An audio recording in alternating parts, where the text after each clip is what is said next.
সন্ধ্যার পর কিন্তু এই স্থানটিতে মাদক সেবনকারীদের একটি আস্তানা গড়ে ওঠে। আমি এখন যে স্থানটিতে দাঁড়িয়ে আছি এটি হচ্ছে ফুলতলা উপজেলার 14 মাইল এলাকায়। ঠিক আমার পাশে যে বিল্ডিংটি দেখতে পাচ্ছেন এটি একটি পরিত্যক্ত স্কুল।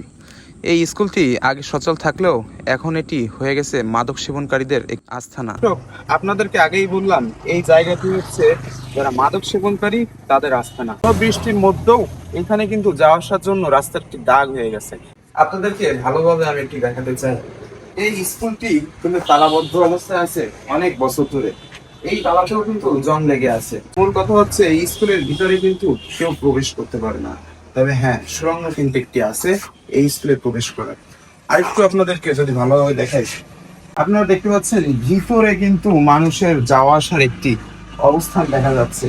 প্রতিনিয়ত মানুষ কিন্তু এখানে যাওয়া আসা করে এবং এখানে এসে অনৈতিক কাজে জড়িত হয়। সন্ধ্যার পর কিন্তু এই স্থানটিতে মাদক সেবনকারীদের একটি আস্তানা গড়ে ওঠে।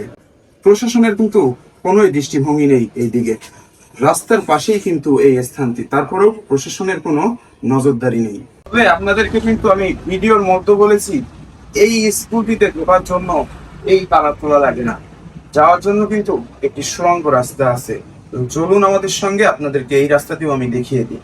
তো এতক্ষণ কিন্তু আমি দাঁড়িয়েছিলাম ঠিক স্কুলের বারান্দায়, যেখানে প্রবেশ পথ।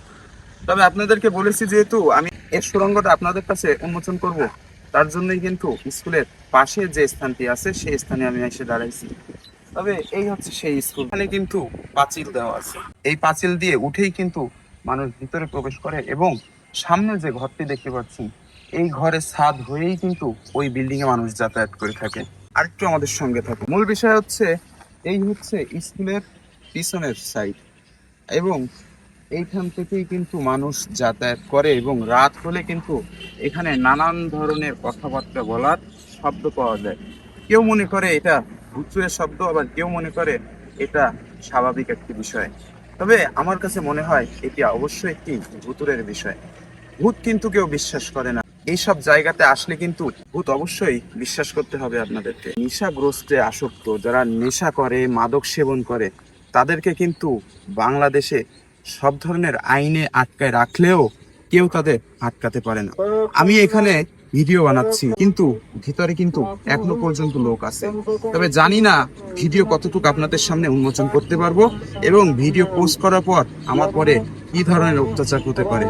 তবে সর্বশেষ আপনাদেরকে এইটুকু জানাতে চাই, স্থানীয় জনগণ যদি এই বিষয়টা আগে থেকে অ্যালার্ট থাকতো তাহলে কিন্তু আজ এখানে মাদক সেবীদের কোনো আস্তানা হতে পারতো না। পুলিশ প্রশাসন কিন্তু এখানে তাদের কোনো নজরদারি রাখছে না। আপনারা কিন্তু আমার পিছনে দেখতে পাচ্ছেন একটি লোক কিন্তু উপরে অবস্থান করেছে। ভিডিও করা অবস্থাতেই লোকটি কিন্তু আমাদের পেছনে ছাদের উপরে দাঁড়িয়ে আছে। জানি না সে কোন প্রকৃতির মানুষ, আমাদের জানা নেই। তবে আপনারা কিন্তু অবশ্যই লোক চিনতে পারেন, জানতে পারেন সে কোন প্রকৃতির মানুষ। যাই হোক দর্শক, ভিডিওটি আর বেশি বড় করব না। সকলে ভালো থাকবেন, সুস্থ থাকবেন। দেখা হবে কোনো নতুন একটি ভিডিও নিয়ে। এবং আমার এই ভিডিও যদি আপনাদের পছন্দ হয়ে থাকে অবশ্যই লাইক, কমেন্ট, শেয়ার করে আমাদের পাশেই থাকবেন। ধন্যবাদ সবাইকে।